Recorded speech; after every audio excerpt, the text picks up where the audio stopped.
আমাদের সাপোর্ট দরকার হবে। ঈদের প্রোগ্রামের জন্য আমি কিন্তু অনেকগুলো চ্যানেল অলরেডি কভার করেছি।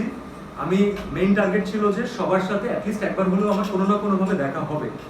তবে এইবার আমাদের টিমটা আসলে এতটা ইয়াং টিম, যে টিমে মনে করেন আমি রাহিম আমরা হচ্ছি সিনিয়রদের কাতারে আছি, তো বাকি সবার বয়স আমাদের থেকে যথেষ্ট ছোট। এবং এটা অনেক ইম্পর্টেন্ট কারণ যে নিউ জেনারেশন অফ অডিয়েন্স বাংলাদেশে তৈরি হয়েছে, তাদের এজটাও কিন্তু এরকম। আমরা কিন্তু ওদেরকে বিশ্বাস করি, ওদের উপরে অনেক রেসপন্সিবিলিটি কম বয়সে, কিন্তু they made a beautiful plan. এবং সেটা হচ্ছে আমরা থাকে না যে আমরা এক কেন্দ্রিক প্রমোশন করি, যে আমরা যে প্রমোশন করলাম শুধুমাত্র গুলশান বনানীর মানুষ জানলো, এটা আমাদের কখনোই কাম্য ছিল না। কিন্তু তাদেরকে আমরা ছেড়েও যেতে চাই না। তো আমরা যখন কন্টেন্ট ক্রিয়েশন নিয়ে আমাদের টোটাল প্ল্যান সাজিয়েছি, আমাদের মেইন টার্গেট ছিল যে আজকে যারা গুলশান বনানী ধানমন্ডিতে আছেন তাদের কাছেও আমাদের সিনেমার বার্তাটা যেন পৌঁছাতে পারে।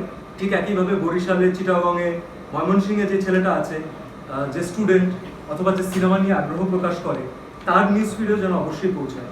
এবং সবচেয়ে কম সময়ে, আপনারা জানেন যে আমাদের টাইম লিমিটেশনস থাকে, কারণ এর আগে অনেকগুলো কাজ করে আমাদেরকে এই প্রমোশনে নামতে হয়। তবে যেহেতু আমাদের সুন্দর একটা প্ল্যান ছিল, আমার বিশ্বাস যে প্রত্যেকটা সোসাইটিকে, প্রত্যেকটা সমাজের স্তরের স্টুডেন্ট থেকে শুরু করে সবাইকে আমরা একটু হলেও টাচ করে যেতে পেরেছি। এবং যতবার আমরা টাচ করেছি, আমরা একটা জিনিস ট্রাই করেছি, আমরা শুধুমাত্র নিজের সিনেমার কথা বলার ট্রাই করিনি, আমরা বাংলা সিনেমা দেখার জন্য তাদেরকে ইনভাইট করেছি। সো এটা যদি তাদেরকে মোটিভেট করে, আমি বলবো এটা আমাদের সমষ্টিগতভাবে আমরা একসাথে জিততে যাচ্ছি। তাহলে দ্যাটস ওয়াই এবার সিনেমার হাইপ একটু বাকি সিনেমাগুলোর, বাকি বছরগুলোর থেকে একটু different, and I am really appreciating it, I am loving it. আমি একটু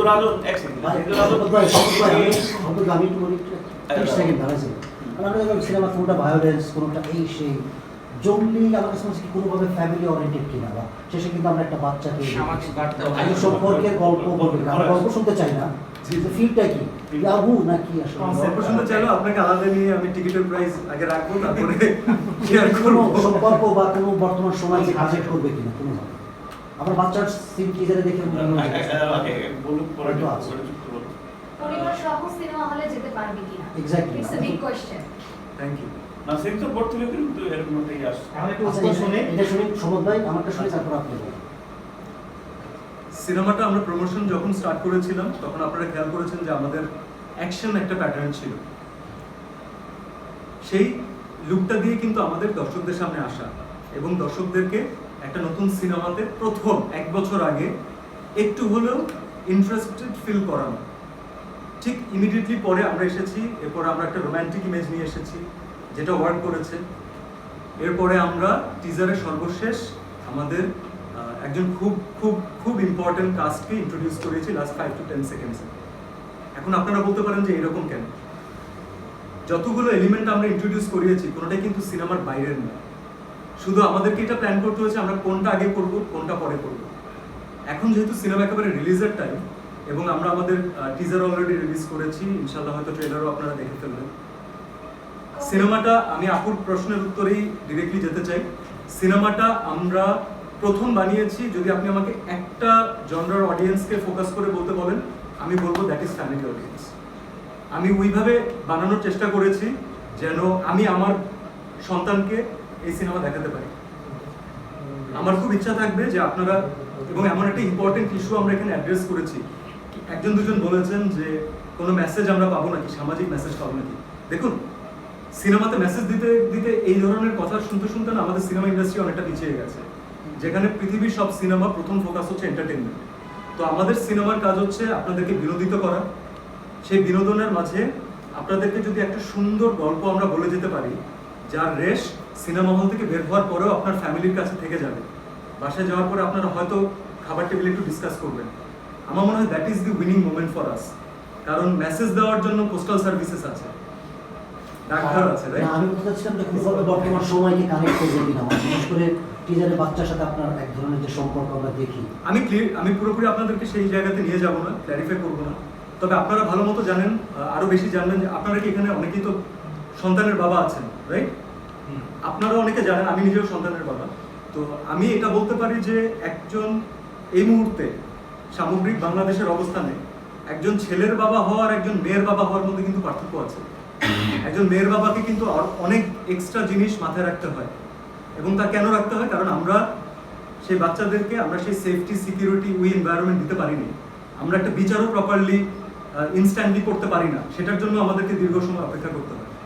তো ভায়োলেন্স আমরা দেখিয়েছি, এটা রাইট, কিন্তু আমি সিনেমা দেখার পরে এতটুকু আপনাদেরকে কাছ থেকে জেনে নিব যে ভায়োলেন্স যদি রাইট মোটিভেশনের জন্য হয় তখন সেই ভায়োলেন্সটা কিন্তু স্ট্যান্ড আউট করে, এবং এই মানুষটা যে ক্যারেক্টারটাকে আপনারা দেখছেন সে সোসাইটির রিপ্রেজেন্টেশন করে।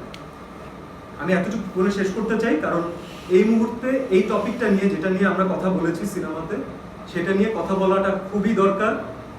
এর আগে কথা বললে আরো ভালো হতো, তবে ইটস নেভার টু লেট। আমরা চাই যে আমাদের যে ভিতরকার মোটিভেশন আছে, যে মোটিভেশন নিয়ে আমরা গল্পটা বলতে চেয়েছি, সেটা আপনাদের পর্যন্ত পৌঁছায়।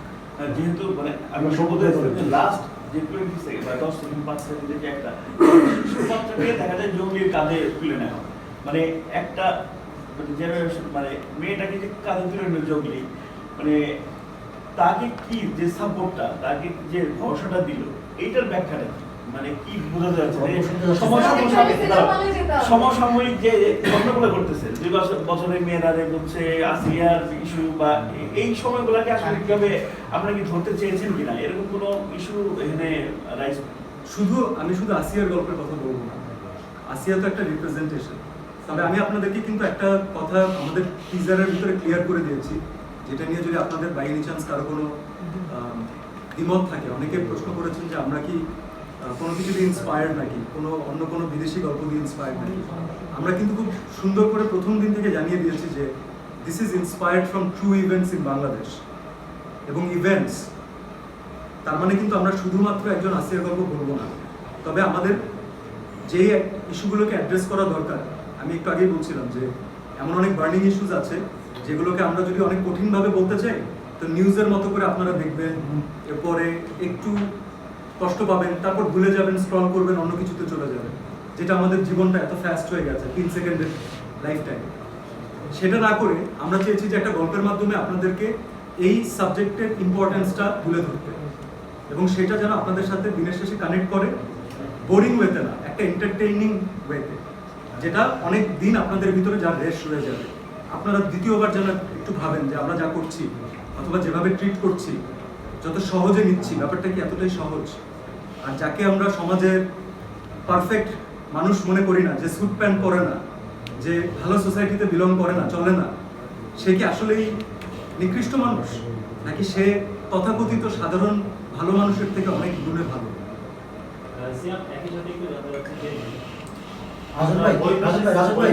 রাজন ভাই একটু সমগ্র একটা প্রশ্ন ছিল, ওটা আমি থামাই দিয়েছিলাম, প্রশ্নটি করুক, তারপর আপনি নইলে রাগ করে দেন। মনে করতে পারবে কষ্ট হবে। একটা তো বলছি।